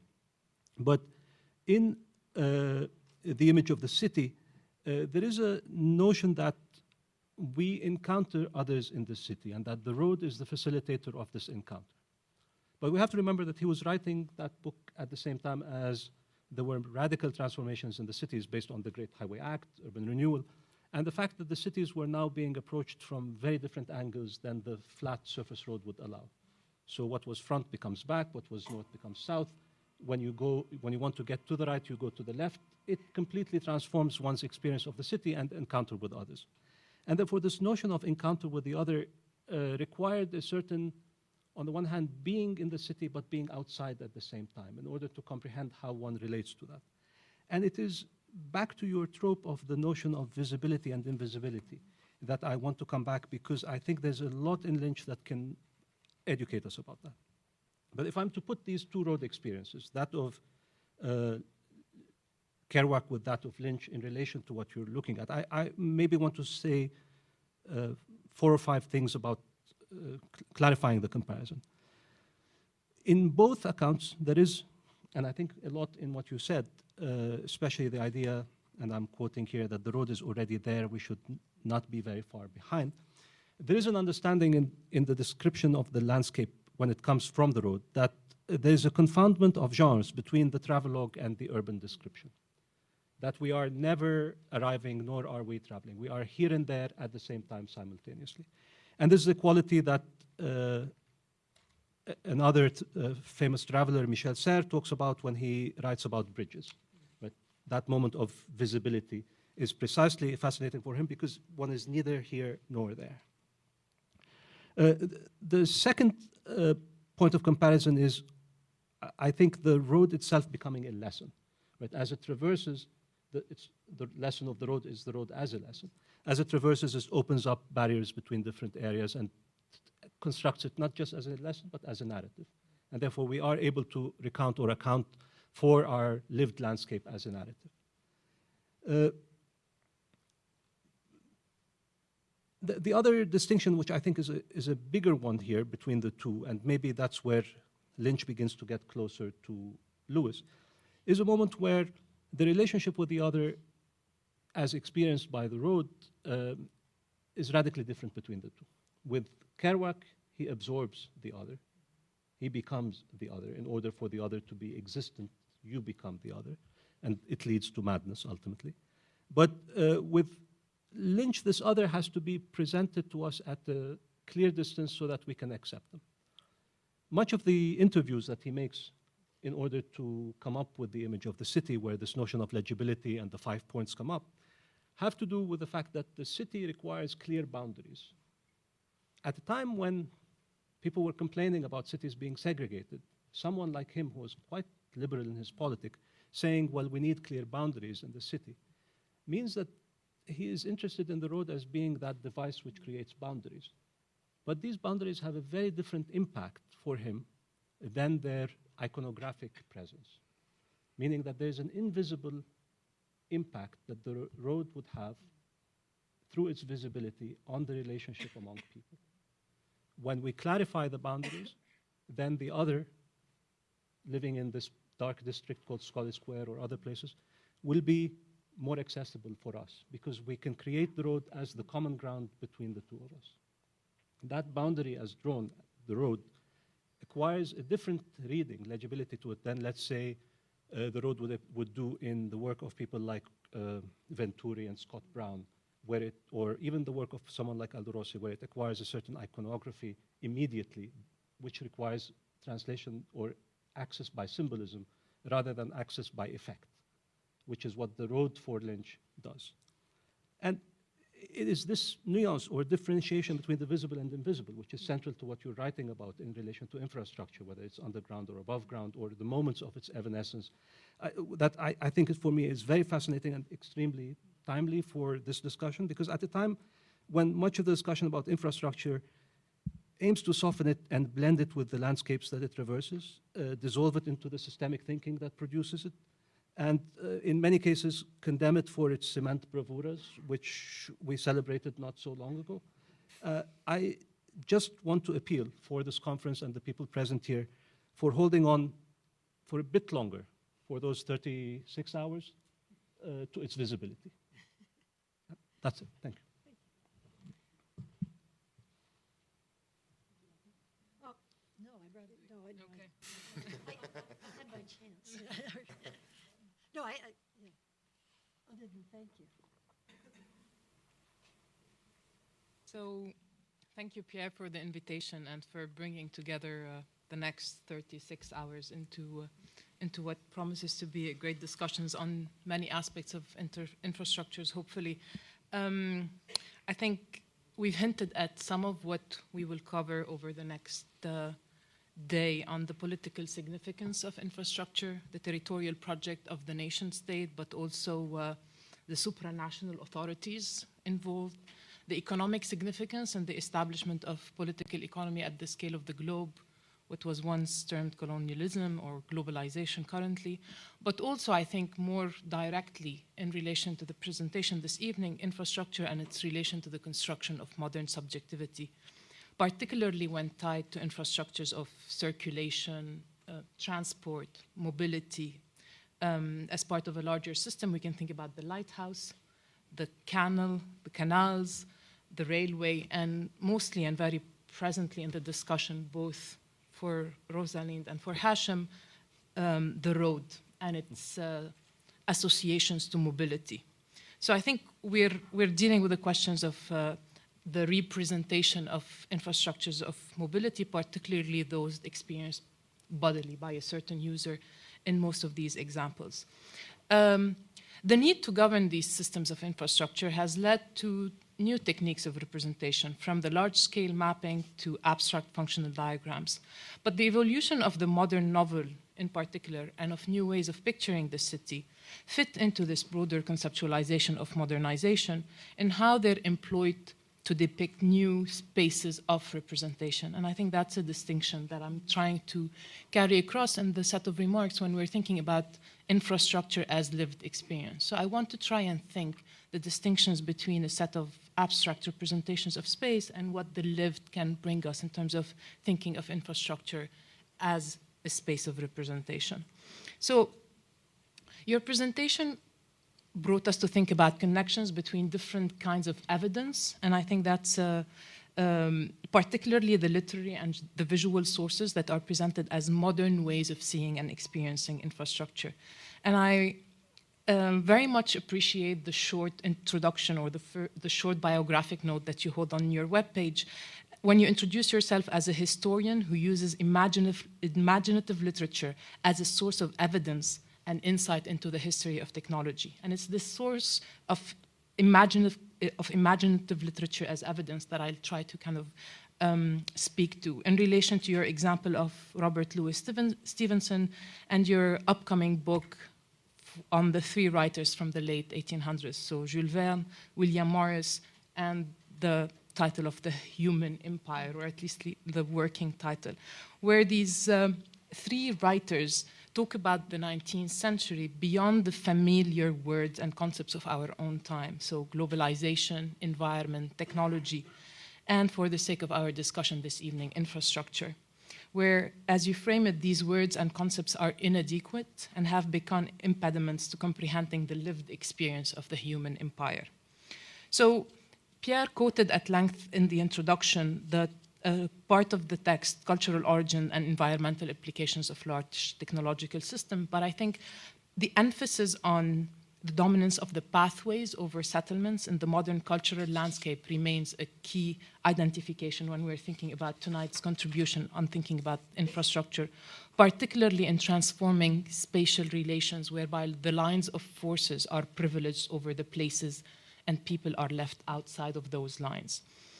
So it's these tensions between settlement and displacement, globalization and cosmopolis, as Hashem talks about it in another text, the domination of circulation over settlements, or what geographers have been engaged to over the last 2 decades, the space-place debates, that bring us to think about these pathways of modern life. And I'll try to share some thoughts on the infrastructure as lived experience in relation to this pathway of circulation. So how can we think about the lived in this category? So I think first the lived can be a shift in focus from abstract space to representations of space, as we discussed. So if we're thinking about the New York Times columnist Thomas Friedman and his best-selling book, The World is Flat, published a few years ago, he argues that the world is being tied into a single global marketplace where spatial barriers are being overcome. Friedman, along with other advocates of the space of flows or the kind of invisible reference in tonight's discussion, the ideology of circulation, rightly acknowledges the intensified flows of information, capital, labor, resources, and commodities in larger quantities and at greater speed. Yet such accounts of intensified flows often interchange globalization with shrinking world, death of distance, or the end of geography altogether, constructing a world unhindered by the dimensions of space, materiality, or politics beyond geography. So to say that geographies of circulation are abstracted does not imply that infrastructures are dropped out of representation altogether, but that certain representational regimes, such as that of technology, reinforce abstract attributes. Think of technological utopianism, manifest destiny, or our faith in post-war period in, for example, oil as a mode of energy, and currently our unconditional support for the green as the alternative. So what I'd like to put forward is that such erasure of geography in the discussion of infrastructures of circulation is twice political. One, it compresses the large technological system of circulation into a thin line. And I think the work of Thomas Hughes in that respect comes back to reassert the significance of the system and not the technological line itself. But then it abstracts the process of making things flow and conceals the multiple contradictions into a certain consensual image of progress, something society as a whole looks forward to. I think a conversation between Bruno Latour and Michel Serres evocatively hints at how to capture such geographic disruption to our sense of distance through what they present as the analogy of the crumpled surface of a handkerchief, once folded and stuffed into a pocket. The purpose of the analogy, presumably, is to convey the fact that in a topological world, distance is not a good indicator of either separation or proximity. Distance between 2 points becomes less significant than the landscapes that hold them together. In such mediated exchanges, landscapes are not flattened by what circulates across them, but rather recomposed by the relationship involved at different scales. Once no longer defined by abstraction, such geographic perspective or topological perspective on the AB segment foregrounds the political significance of such missing spaces and deepens our understanding of the material relations occluded by metaphors of flat and empty space. So, for one, the lived can be a shift in emphasis from abstract space of flows to representations of space of circulation. Second, the lived can be a shift in focus within the operational timeline of the infrastructure itself. So if we're thinking of lived as the life of the infrastructure, many discussions on infrastructures are in the domain of policy on engineering documents, whereby we encounter negotiations of routing or quantitative assessments of construction. Think about our current day discussion on the Keystone Pipeline. The euphoric tone of such infrastructure highlights celebratory images of construction and inauguration, of hope, El Dorado, the Road of Loving Hearts.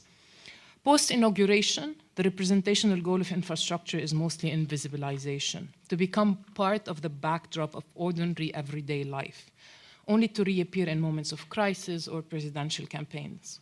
So one dimension of the lived, as I understand it, is to recuperate the operational life of an infrastructure, as well as its eventual obsolescence and abandonment, but also its imperfections, its errors, when the railroad and the steamship systems do not meet perfectly. Third, the lived can be, and I dare to say, close to the ethnographic, or to writing the people along the pathway. It frames infrastructures away from abstract applications of a historical actor and into mapping multiple agencies of construction. By highlighting specificities of territorial formations or localities, the lived favors the contingent and diverse configurations of actions that yield as outcome an infrastructural object. So it endorses a thick things descriptive style in which multiple actors support or hinder such socio-technical networks, or what the anthropologist Singh refers to as friction. So simultaneously, the lived, if thought in that dimension, can serve to expand the question of infrastructure beyond the anthropogenic, to thinking about what actor network theory present as a larger set of actors, but also at different scales in discussions within human geography, which provide tools for thinking about the interactions between the range of processes, actors, and artifacts at play. And fourth, the lived can help assert the imaginaire d'infrastructure as part of a larger social imagination. And I think within that, we move from the entrepreneurial managerial approach to technology and technoscience to engage the politics of rationality and the broader ethical, social, political engagement with technology. And I think in that respect, there's an interesting discussion possibly to stage with Antoine Picot on his work on the engineer's imaginer or imagination as part of this social imagination that plays two roles. One, a justification of the present state of society, and one of an exploration of a different or better future, whereby social imagination is more than the collection of shared images. It's what makes the production and circulation of these images possible. And along similar lines, you present realisms as only giving you precise details of the material world, but can also then miss the larger non-concrete historical forces that are driving historical change. These forces can be so large and vague in origin, human-generated, but often seeming exogenous, that you have to call upon fantasy to describe them. So a platform for the fantasy and the utopian, to think about the lived as a dimension of the infrastructure and social imagination. So as working within the geographic as a paradigm of thinking, we can think about literally geographen as the writing of the earth as the simultaneous descriptive and interventionist act, whereby you're representing the earth, but at the same time intervening in a set of relationship and thinking about the design of such things as scale and territory, networks and connections in a less abstract matter, but above all about power and representations in ways that make a difference. So the challenge is not simply to represent these systems, but to intervene in them, so to render visible the inequality between a distribution of spaces and time and a distribution of capacities and power.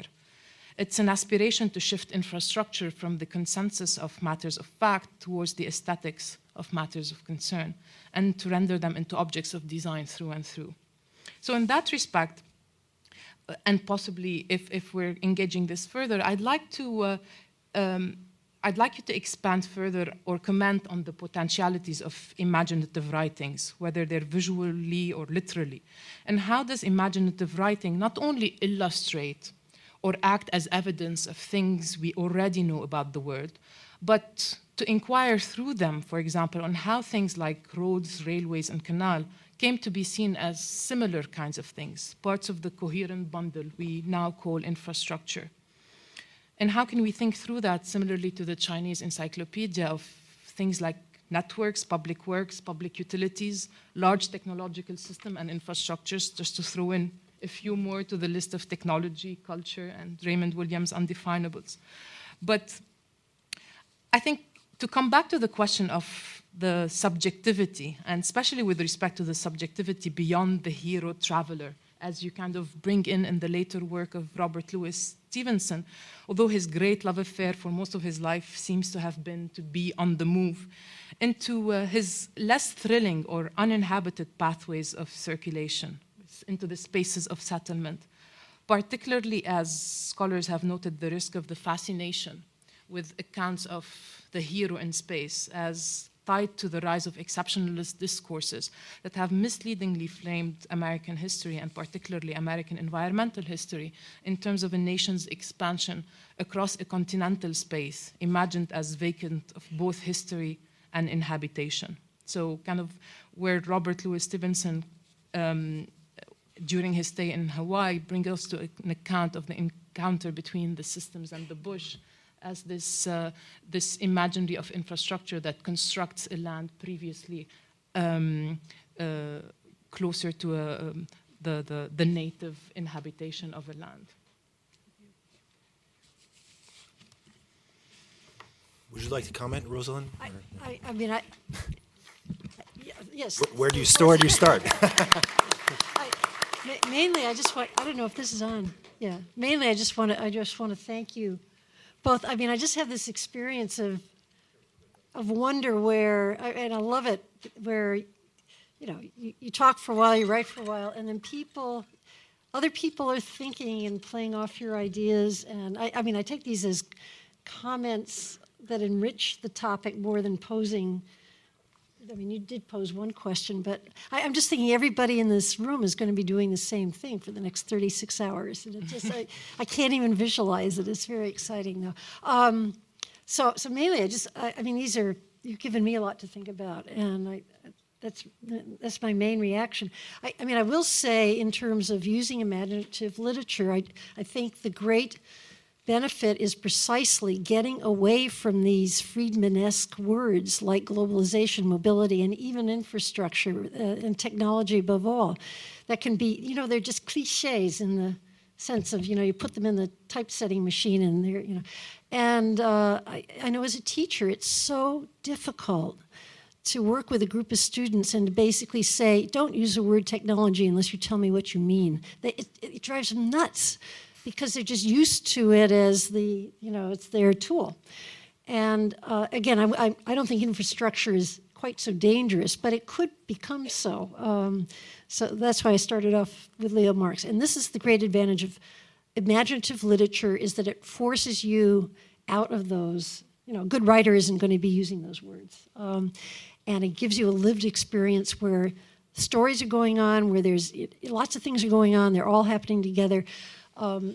One example, just specific example, is, for example, one great work of the history of infrastructure would be William Cronin's Nature's Metropolis, right? So this is a standard thing that we assign in history of technology. But I've also found if you assign it and then you also read Sister Carrie, Theodore Dreiser. Okay, Sister Carrie starts with Sister Carrie, the woman who becomes this, on the train going to Chicago. You just, I mean, you're not repudiating Cronin at all. You're just seeing it from the lived experience angle. So I think, if you can think about infrastructure, ways of carrying like Jack Kerouac and Kevin Lynch, I think that's exactly the spirit of just trying to get out of those singular abstract nouns that can just take over our minds if we don't watch out. I would definitely agree with the notion of more specificity. If there are any, are you willing to entertain a couple of questions, Rosalind? Sure, you're running the program. If there's anybody in the audience that would have a question for either the panelists or for Rosalind? Yes.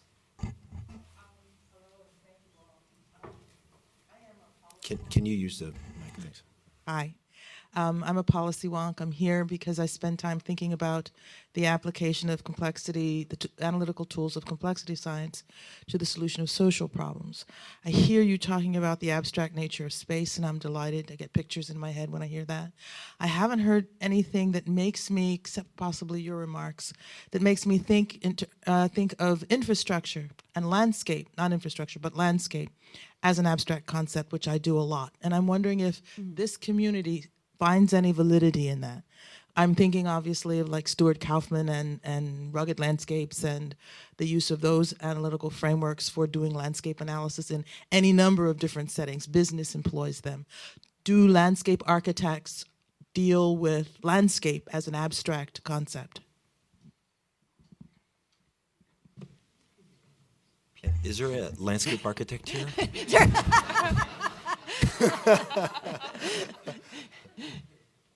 I think it's a fair question.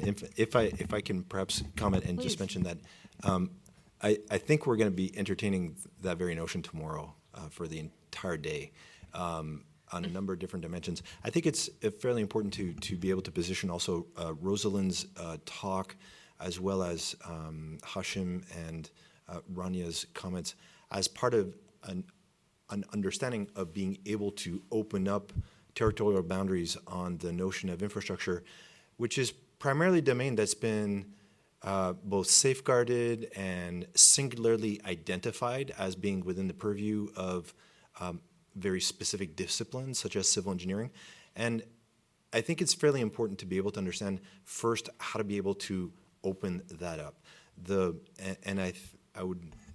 I'd like to think that in many respects the beginning of the discussion this evening is towards understanding how to be able to first see that frame, to be able to open it up so that we can begin to peel away and decode it tomorrow as well. Perhaps, Joe, do you have a question or remark?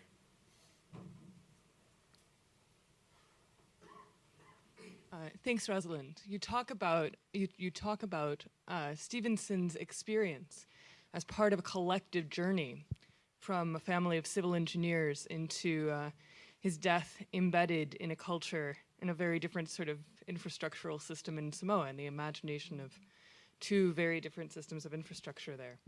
And I heard in that narrative the story of a conversion of a family of lighthouse designers into something more like an embedded designer.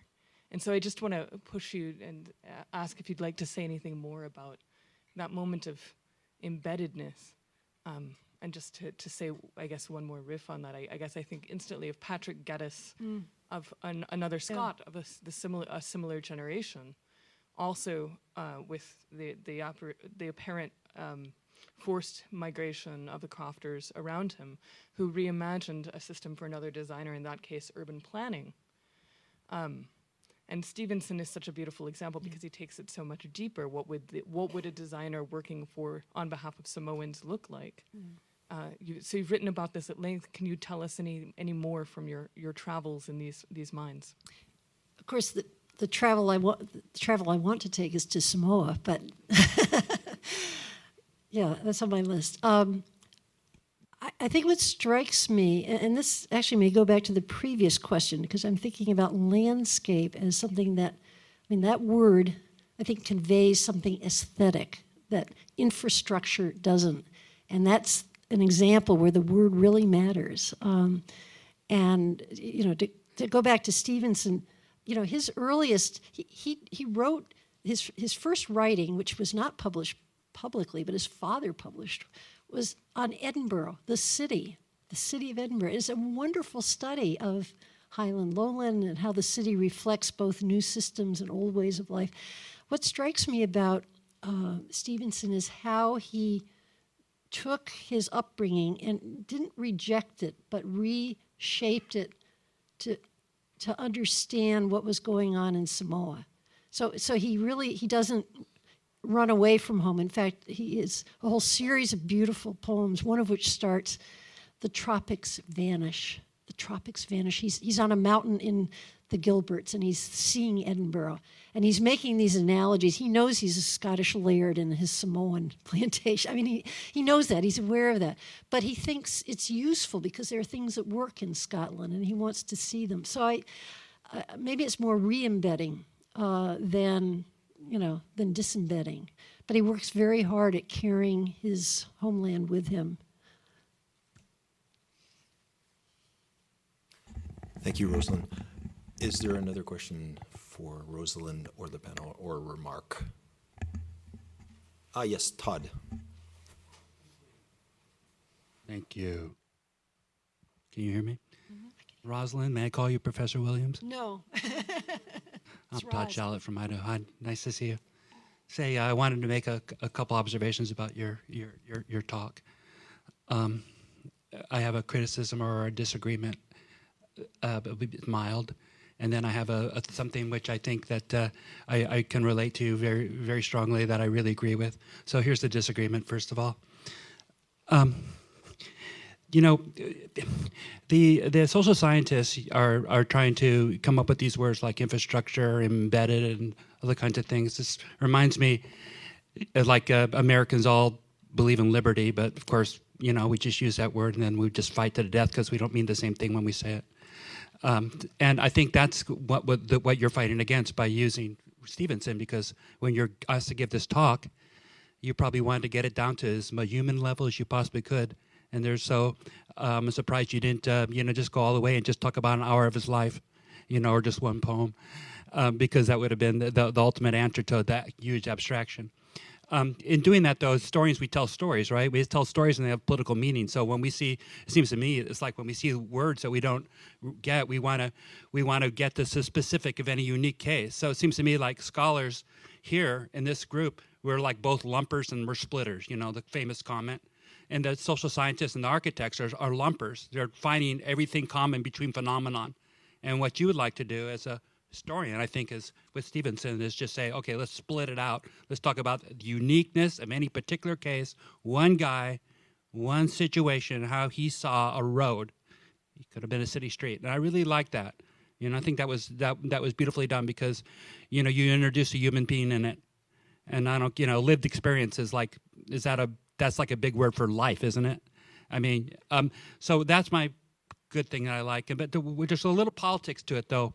That reminds me of this debate in Massachusetts. I understand there's this debate between, I'm from Idaho, but between Elizabeth Warren and Scott Brown about what infrastructure is and capitalism and all. And there's one's like a real free market thing that's saying free market built this country and free market is good and vote for Romney, by the way. And then another is saying, Elizabeth Warren is saying, no, it's all been public. And I think Chandler's way out of date. And I think Chandler is like from the 40s. And I love that stuff. But the idea that the railroads made this country without any public support, if you really look at what infrastructure came, look at the railroads. Look at the Transcontinental Railroad, for example. That was, almost all public money. was land grants. And look at the Erie Canal. It was all, and look at the first railroad, the Baltimore and Ohio. That was built with city money and public and government support and buying stocks. I mean, it's really a mixed enterprise. It's really public and private together. And I understand, you know, I mean, it's our job as historians to make it simple. And you got that moment and you decided to make it simple and make a point. But I also like to make the political point, since we're in Massachusetts, that there's way too much emphasis on, I think, on all this great stuff that the free market built. Because if you take a look at it in any particular context, you realize it was public. I mean, it was a whole community at it. It's not like these people actually used their own money to build it. They got money from other people and they got money from government. I guess we'll talk about that tomorrow when we talk about France and Britain. But anyway, I wanted this small disagreement, but on the larger point about the abstraction of words and this kind of Orwellian newspeak of landscapes and infrastructure and all the rest, I'm with you, Professor. I'm laughing because I wrote my talk saying infrastructure equals public. We all know that, and that's where it comes from. Then I assigned Chandler to one of my MIT classes last week, and I said, "Holy cow! I'm really glad I reread this, because it's reminding me." And so my quarrel would be, I wish it were all. I'm a much more democratic socialist type myself, but I think it's Chandler is out of date because so much has happened since. But I don't know if anybody's kind of repudiated his analysis of the huge role of private enterprise, like it or not, in the railroads. Okay, Antoine may set us straight here. Yeah.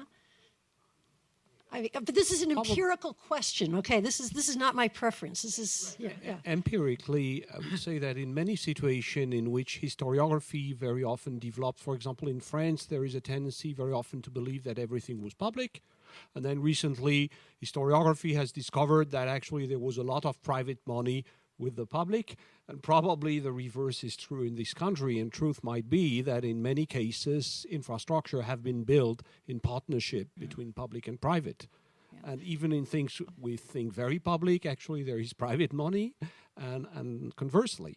And that could be the point. And actually, I'd be tempted to think that in the US case, a lot of things, well, it's not a hazard if you're interested in the Army Corps of Engineers, the public dimension of the history has been a bit repressed. In France, it's the reverse, and now we're regaining, the private dimension. Yeah, that's well said. Okay. One guy who might refute that is your Professor Barrett Rose Smith. Yeah. In that wonderful book that he's wrote about Milt, he talks about how Chandler and all this stuff on the railroad, which is private sector, corporate, was really learned from the public sector and the Army and the French. Yeah, right. So anyway, we can go back to Adam and Eve if you want. No, that's a good point. But let's agree, that it's oversimplifying to say infrastructure equals public investment. That whatever, that there is a private component, and we can. That's really the only point I was trying to make. But thank you for. I like criticisms that are gentle. I think in some circles you can call them operative generalizations. Or even, I think you mentioned the word precise approximations somewhere in your own work.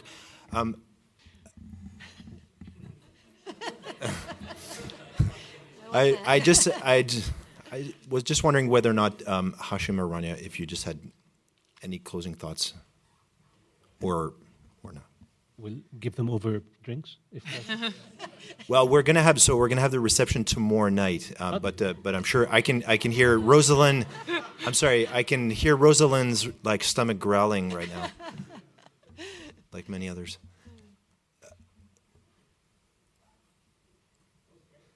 Okay, I'll just mention a couple of things.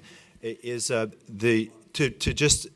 you can please hold on to the notions of this unshakable bond between the public and private sector. I think this question is always coming up, and we will address it in a number of different ways. The notion of the legibility of the space and geography of different types of infrastructure is extremely important. And I think on that note, I'd also just like to bring up the notion that specifically Rosalind brings in that nobody else can or seems to, is to be able to bring down notions of urban infrastructure, spaces of transportation, down to the personal. And I would argue that this argument of depersonalizing or sanitizing spaces of infrastructure is also can be contested from the point of view that she's bringing to the table. And so I'd like to thank both our panelists, Rania and Hashim, and Rosalind for bringing these ideas to the table for the start of this symposium. Thank you very much. Mention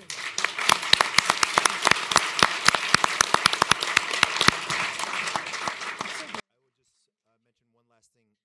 The start tomorrow morning is at 8:30